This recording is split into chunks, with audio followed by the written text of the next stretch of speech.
BJP రాష్ట్ర స్థాయి సమావేశం కూడా ఈరోజు జరగనుంది. దీనికి కేంద్ర మంత్రి అమిత్ షా కూడా ముఖ్య అతిథిగా హాజరవుతున్నారు. ఇప్పటికీ దీనికి సంబంధించి నేతలంతా ఒక్కొక్కరికి ఇక్కడికి వచ్చి వారికి సంబంధించి కూడా లోపలికి వెళ్తున్నటువంటి సిచ్యువేషన్ ఉంది. ఇదే విషయం మీద మనతో మాట్లాడడానికి అటు మాజీ ఎంపీ కొండ విశ్వేశ్వరరెడ్డి నాయుడు తెలుసుకుందాం. సార్, మీ పార్లమెంటుకు సంబంధించి ఈరోజు మీటింగ్ అయితే జరుగుతుంది. ఎలా ఉండబోతుంది సార్ మీటింగ్ అంశాలు ఏంటి సార్? రాష్ట్ర స్థాయి మీటింగ్ ఎన్నికల సందర్భంగా వచ్చే పార్లమెంట్ ఎన్నికల మొన్ననే అసెంబ్లీ ఎలక్షన్స్ అయిపోయినాయి. అవును మాకు తక్కువనే సీట్లు వచ్చినాయి, కానీ అనుకున్న దానికంటే తక్కువనే. మేము 20 వస్తాయి అనుకున్నాము, తక్కువ వచ్చినాయి. కానీ అన్నిట్లో ఎక్కువ శాతం పెరిగిన పార్టీ అంటే బీజేపీలే. ఒకప్పుడు 7% ఓట్లు ఉంటే ఇప్పుడు దాదాపు డబుల్ అయింది, 200% ఎక్కువైంది. కానీ చేవెళ్ళ పార్లమెంట్లో 350% ఎక్కువైంది. 1,00,000 ఓట్లు వచ్చిన చేవెళ్ళ పార్లమెంట్లో ఇప్పుడు 3,50,000 వచ్చినాయి. అంటే హయ్యెస్ట్ గ్రోత్ పార్టీ అంటే బీజేపీయే ఇప్పుడు రాష్ట్రంలో. ఇదే సందర్భంగా వచ్చే ఎలక్షన్స్లో కూడా మేము ఇంకా పెరుగుతాయని అనుకుంటున్నాము. సంతోషము, తెలంగాణ అంతా సంతోషం ఏంటంటే పాత ప్రభుత్వం తెలంగాణను దోసుకున్న చీటింగ్ చేసిన పార్టీ పోయింది. ఇప్పుడు కొత్త ప్రభుత్వం వచ్చింది. వాళ్ళు ఇప్పటివరకు మంచినే చేస్తున్నారు, సంతోషం. కాంగ్రెస్ అది కూడా నేషనల్ పార్టీ. కానీ వాళ్ళకుండే సమస్యలు ఈ రోజున మొదలవుతాయి. మొత్తం ఖజానా ఖాళీ చేసిండు. తర్వాత అప్పులు తీసుకుని అప్పులు కూడా మింగేసిండు. ఇప్పుడు వాళ్ళు అప్పులు తీసుకునే టైం అయితే ఇప్పుడు అప్పులు వాపస్ కట్టే టైం వస్తున్నది. ఈ కాళేశ్వరంనే 13,500 కోట్లు కట్టాలి. మొత్తం అప్పులు చూస్తే 60,000 కోట్లు అప్పులు కట్టుడు మొదలు పెట్టాలి ఏడాదికి. కేవలం ఇంట్రెస్ట్ అన్నా సార్? ఇది ఇంట్రెస్ట్ అండ్ రీపేమెంట్ ఫ్రెండ్స్. ఇప్పుడు 13,600 అనగా ఈఎంఐస్ అనుకోరాదు. మనం బండి కొట్టి ఈఎంఐ కొంచెం ఇంట్రెస్ట్ ఉంటుంది, కొంచెం ప్రిన్సిపల్ ఉంటుంది. అయితే ఇప్పటి సంది 60,000. అండ్ సింపుల్గా చెప్పాలంటే మన రాష్ట్రానికి వచ్చే ఆదాయము 1,20,000 కోట్లు అంటే రాష్ట్రంకి వచ్చినాయి. ట్యాక్సెస్ కానీ సెంట్రల్ డెవల్యూషన్ అన్నీ కలిసి. అది కాక ఏమైనా భూములు అమ్ముతారనుకోండి, అప్పుడు అందుకే భూములు అమ్ముతారు. అది లెక్క పెట్టొద్దు. ట్యాక్స్ ద్వారా అన్ని కేంద్ర ప్రభుత్వం నుంచి ఇక్కడి నుంచి వచ్చిన పెట్రోల్ అమ్మితే, మన లిక్కర్ బాటిల్ అమ్మితే, తర్వాత ఇవన్నీ అమ్మితే వస్తాయి కదా. అయితే సింపుల్గా చెప్పాలంటే 1,20,000 కోట్లు ఇన్కమ్. కానీ ఖర్చులు 55,000 కోట్లు జీతాలకు, 60,000 కోట్లు అప్పులు కడుతుంది. అంటే మిగిలినంత 5,000 కోట్లు. ఈ 5,000 కోట్లు అయితే కొత్త గ్యారెంటీస్ కాదు, పాతవి కూడా అమలు చేయలేరు. పెన్షన్లు ఇవ్వాలి, రైతు బంధువులు ఇవ్వాలి, ఈ బంధువులు ఇవ్వాలి, ఆ బంధువులు ఇవ్వాలి, అసాధ్యం. కానీ వీళ్ళకి ఒకటి ఈ 5,000 కాక వాళ్ళు 60,000 కోట్లు అప్పులు కడితే ఇంకా 20,000 కోట్ల అప్పులు తీసుకోవచ్చు. అంటే టోటల్ 25,000 కోట్లతోటి ప్రభుత్వాన్ని నడపాలంటే అది అసాధ్యం. అందుకే వాళ్ళ సమస్యలు ఇప్పటిసరి మొదలవుతాయి. అయితే వీళ్ళకి ఒక్కరోజు కరెంటు పోయినా కూడా ఆయన దగ్గర కేసీఆర్ కొడుకు దగ్గర 1,00,000 కోట్లు ఉన్నాయి. ఒక్కరోజు కరెంటు పోయిందనుకో 300 కోట్లు పడేసి ప్రతి దగ్గర ధర్నా చేపిస్తారు. ఒక వారం జీతాలు లేట్ వచ్చినాయి అనుకోండి, ఇంకో 500 కోట్లు అయితే రాస్తారు ఒక్కో. అయితే వీళ్ళు వాళ్ళనైనా ఖతం చేయాలి, వాళ్ళు వీళ్ళనైనా ఖతం చేస్తారు. మేము అన్నిట్లో మంచి పొజిషన్లు ఉన్నాం. ఇప్పుడు రాజకీయ పరిస్థితి ఎట్లుందంటే అన్నిట్లో అడ్వాంటేజ్ బీజేపీకి.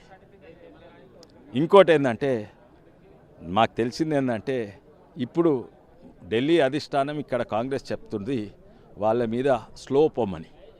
ఎందుకంటే డైరెక్ట్ కాంగ్రెస్ బీజేపీకి ఉంటే అన్ని రాష్ట్రాలలో లాస్ట్ 15 ఏళ్ళ సంది ఎక్కడైతే డైరెక్ట్ బీజేపీ అండ్ కాంగ్రెస్ ఉందో అక్కడ కాంగ్రెస్ ఓడిపోయింది. అదే భయం అక్కడ రాహుల్ గాంధీ గారికి పట్టుకుంది. అయితే వద్దు అంటున్నది, వీళ్ళని ఖతం చేయకనే అక్కడ ఉన్నది. ఇక్కడ కాంగ్రెస్ వాళ్ళకేమో ఖతం చేయాలని ఉన్నది. అక్కడి నుంచి ఆదేశం వస్తుంది. అందుకే పోయిండు కదా రేవంత్ రెడ్డి గారు, హాస్పిటల్ పోయి కలిసిండు కదా. అయితే ఇది మాకు అడ్వాంటేజ్. మా మీద ఆరోపణ పెట్టిండు కదా, మీరు కవితను చేయలేదు అందుకే మీరు పొత్తు. ఇప్పుడు మేము వాళ్ళ మీద ఆరోపణ పెడతాం, మీరు కేసీఆర్ను జైలు 1,00,000 కోట్లు ఉన్న కేటీ రామారావును జైలు అది పెడతాం. మీరు జైలు చేత కాకుండా కనీసం మాకు ఉత్తరం రాయండి, సిబిఐ ఎంక్వైరీ పెడతాం, మేము మొదలు పెడతాం. మీరు వాళ్ళు కాంగ్రెస్ టీఆర్ఎస్ పొత్తుందని, లేకుంటే జైలు వేసి చూపెట్టండి. అయితే రాజకీయ పరిస్థితి ఎట్లుందంటే తప్పనిసరి బీజేపీకి డబుల్ వస్తాయి. సో లాస్ట్ టైం చేవెళ్ళ పార్లమెంట్లో 3,50,000 వస్తే ఇప్పుడు 7 లక్షలు వచ్చే అవకాశం ఉన్నది. మరోవైపు ఇంత దివాలా తీసే సనం ఉన్నప్పటికీ కూడా మీ పార్లమెంట్ పరిధిలో తబ్లీగీ జమాత్ ఏదైతే ఉందో ఆర్గనైజేషన్ దానికి సంబంధించి 2.5 కోట్లు రిలీజ్ చేశారని చెప్పి కూడా ఇప్పటికే ప్రభుత్వం మీద అనేక అలిగేషన్లు వస్తున్నాయి. దాన్ని ఎట్లా చూస్తారు సార్ మీరు? దాన్ని వాళ్ళ ప్రకారంగా సెక్యులర్ అంటే ముస్లిమ్స్లకు పైసలు ఇచ్చి ముస్లింలకు సపోర్ట్ ఇస్తే వాళ్ళ ప్రకారం అది సెక్యులర్. మేమంటే అదే యాంటీ సెక్యులర్. అన్ని మతాలను కులాలను సమానంగా చూసే పార్టీ అంటే బీజేపీయే. సరే తబ్లీగీ జమాత్కి ఇచ్చిండ్రు. సరే తబ్లీగీ జమాత్ అంటే వాస్తవంగా అది సౌదీ అరేబియాలో ఇరాన్లో కూడా బ్యాన్ అయిన పార్టీ. ఎంతోమంది ముస్లిమ్స్ కొంతమంది దాన్ని ఒప్పుకోరు. వాళ్ళ పుస్తకం వేరే మా పుస్తకం వేరే అంటారు. ఎనీవే వాళ్ళు ముస్లిమ్స్ వాళ్ళు తబ్లీగీ జమాత్కి ఇస్తే ఎంత వాళ్ళు 12% ఉన్న ముస్లిమ్స్కు వాళ్ళు 2.5 లక్షల కోట్లు ఇస్తే మన హిందువులు జాతర పెట్టుకుంటే అదే లెక్క ప్రకారం 15,000 కోట్లు 15 కోట్లు ఇవ్వాలి కదా, ఇస్తారా? అప్పుడు మీరు సెక్యులర్ అనుకోవచ్చు. ఓన్లీ ముస్లిమ్స్కి ఇచ్చి మేము హిందువులు జాతర పెట్టుకుంటే ఇయ్యరా? ఇస్తే 5-6 ఇంతలు ఎక్కువ ఇవ్వాలి కదా, మా శాతం ఎక్కువ కదా. ఫస్ట్ ఆఫ్ ఆల్ అది అపీస్మెంట్ అంటారు. అపీస్మెంట్ పాలిటిక్స్ సెక్యులర్ పాలిటిక్స్ కానే కాదు. ఇంకోటి ఏంటంటే ఈ తబ్లీగీ జమాత్ అనేది సౌదీ అరేబియా ఎందుకు బ్యాన్ చేసిండ్రు అంటే వాళ్ళ సౌదీ అరేబియా అంటే మన తిరుపతి దేవస్థానం వాళ్ళ మక్కా మసీద్ తిరిగి ఉంటాయి. అదే దేశం బ్యాన్ చేసింది. ఎందుకంటే ఇది టెర్రరిస్టులకు సంబంధించినవి అని. అది కూడా ఒక ఆరోపణ ఉంది. అదే కాక ముఖ్యంగా మీకు తెలుసు 2001 ఏమైంది? అటు దేశానికి విరుద్ధంగా ప్రైమ్ మినిస్టర్ చెప్పేది దానికి విరుద్ధంగా వాళ్ళు కోవిడ్ వస్తుంది మీరు మాస్క్ పెట్టాలంటే వాళ్ళు పెద్ద ఇదే ఈ తబ్లీగీ జమాత్ ఇస్తమా అంటే వాళ్ళ గ్యాదరింగ్ అనమాట. ఇస్తమా పెట్టుకొని ప్రైమ్ మినిస్టర్ చెప్పిన దానికి వ్యతిరేకంగా మాస్కులు పెట్టుకోనుకుంటే ఒకరి మీద ఒకరు దగ్గుడు తుమ్ముడు రాకున్నా కూడా అదంతా పిచ్చి మాటలు. కోవిడ్ రాదని అప్పుడు ఏమైంది? మలేషియా నుంచి వచ్చిండ్రు, ఇక్కడి నుంచి వచ్చిండ్రు, దేశం మొత్తము తగ్గేది పెరిగింది. తమిళనాడులో వాళ్ళందరూ కొంతమంది తమిళనాడు ఎక్కడెక్కడ వాళ్ళు పోయినరో సడన్లీ దేశం కంటే 3% ఎక్కువ అవుతుంది. వాళ్ళని సూపర్ స్ప్రెడర్స్ అంటారు. ఒకరిద్దరు ఇక్కడికి వస్తే కరీంనగర్ మొత్తం వచ్చేసింది.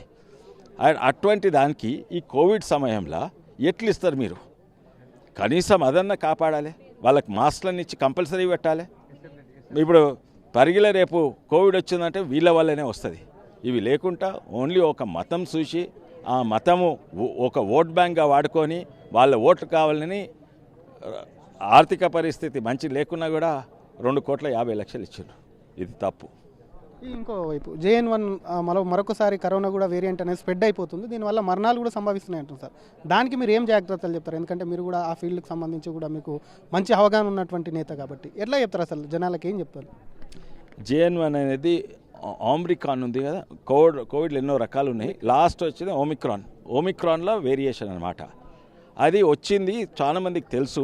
ఇంకా నిన్న డెక్కన్ క్రానికల్ పేపర్ ఏమొచ్చిందంటే ఇది బీఆర్ఎస్ ప్రభుత్వం ఉన్నప్పటికీ తెలుసు కానీ దాపెట్టిండ్రు. నిన్న పేపర్లో నేను చెప్పేది కాదు, వాళ్ళు ఎందుకు దాపెట్టిండ్రో ఏనో కానీ ఇక వాళ్ళకైతే అసలు పట్టింపే లేదు. ఏది పారాసిటమాల్ తీసుకో లేకుంటే ఇది అది అన్నాడు, వాళ్ళకే అయితే ఎందుకు దాపెట్టిండ్రో తెలియదు. కానీ అది కూడా ఒక భయంకరంగా కాగలుగుతుంది నేను అనుకుంటున్నా. ఎందుకంటే ఈ ఒమిక్రాన్ అనేది అది వ్యాక్సిన్ తోటి పోయింది. ఇది వ్యాక్సిన్ తోటి పోదా తెలియదు. ఇది మందులతోటి కంట్రోల్ చేయవచ్చా తెలియదు. ఇప్పుడు దాని గురించి ఇంకా తక్కువ తెలుసు. అటువంటప్పుడు ఇప్పుడే నేను కూడా అసలు ఇప్పుడు మాస్క్ పెట్టుకోవాలి. ఇప్పుడిప్పుడే వస్తుంది కానీ నాకు తెలుస్తలేదు ఎంత డేటా ఉన్నదని. ఇప్పుడు కొత్త ప్రభుత్వం రిలీజ్ చేయాలి. దాంట్లో JN1 అంటే Omicron mortality rate 1:a variant mutation అంటారు. అయితే ఒమిక్రాన్ మార్టాలిటీ రేషియో 1:1000 అనమాట. అంటే 1000 మందికి వస్తే ఒక్కటి చచ్చిపోతాడు. దాన్ని రివర్స్ చూస్తే ఇప్పుడు 15 మందికి వచ్చింది దేశవ్యాప్తంగా సౌత్ ఇండియాలో.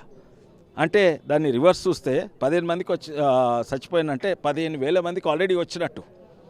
ఇంకా అది స్ప్రెడింగ్ ఎంత అవుతుందో తెలియదు. అందుకే ఇమీడియట్లీ మనం అసలు సెంట్రల్ గవర్నమెంట్ కూడా ఇచ్చింది దీన్ని ప్రికాషన్స్ తీసుకోవాలని. మనం భద్రంగా ఉండాలి. మనం కూడా మాస్క్ పెట్టాలి. ఈ సమావేశంలో కూడా మన డాక్టర్లందరూ మాస్క్ పెట్టుకున్నారు కానీ మేము పెట్టుకోలేదు. అది పెట్టుకోవాలి. అందరు కూడా మనము భద్రంగా ఉండాలి. స్పెషల్లీ పెద్ద మీటింగ్ పోతే. సార్ మరొకసారి మీకు సంబంధించి పార్టీ మారుతారని చెప్పి ఒకవైపు పార్లమెంట్ ఎన్నికలు వస్తున్నాయి, మళ్ళీ ఒకసారి స్ప్రెడ్ అవుతుంది. 3 ఏళ్ల సంది వస్తుందా? 3 ఏళ్ల సంది వస్తుంది. ఇష్టం ఉన్నా అనుకోండి, ఇష్టం ఉన్నా ఏమన్నా అనుకోండి. పదే మీ మీద వస్తుందని సార్. ఇష్టం ఉన్నా అనుకోండి. అప్పుడు కేసీఆర్ ప్రచారం చేస్తుండే, ఇప్పుడు ఎవరు ప్రచారం చేస్తుండే? ఇప్పుడు కేసీఆర్ కేటీఆరే ప్రచారం చేస్తున్నా నేను అనుకుంటున్నా. వాళ్ళకి భయము, ఎందుకంటే ఓడిపోయింది కదా. Thank you sir. ఇది అసలు పార్టీ మార్పు మీద ఏదైతే వస్తున్నాయో వార్తలు, వాటికి సంబంధించి ఒకవైపు కూడా ఖండిస్తున్నారు, మరోవైపు ఆ ఒమిక్రాన్ వేరియంట్ ఏదైతే ఉందో దానికి సంబంధించి ఒకవైపు స్ప్రెడ్డింగ్ అనేది జరుగుతుంది, జాగ్రత్తగా ఉండాలని చెప్తున్నారు. ఈరోజు జరిగే సమావేశంలో ఒకవైపు కూడా పార్లమెంట్ ఎన్నికలకు కూడా ఒకవైపు కూడా దిశానిర్దేశం చేస్తారు. దానికి సంబంధించి కూడా పార్లమెంట్ ఎన్నికలకు సంబంధించి ఏ విధంగా ముందుకు వెళ్ళాలన్న దానిపై కూడా పార్టీ రాష్ట్ర స్థాయి విస్తృత సమావేశంలో కూడా పూర్తిగా అటు కేంద్ర మంత్రి అమిత్ షా కూడా తమకు దిశానిర్దేశం చేయనున్నారని చెప్పి కూడా కొండ విశ్వేశ్వరరెడ్డి అంటున్నారు. కెమెరామెన్ విజయ్తో శ్రీధర్, RTV హైదరాబాద్.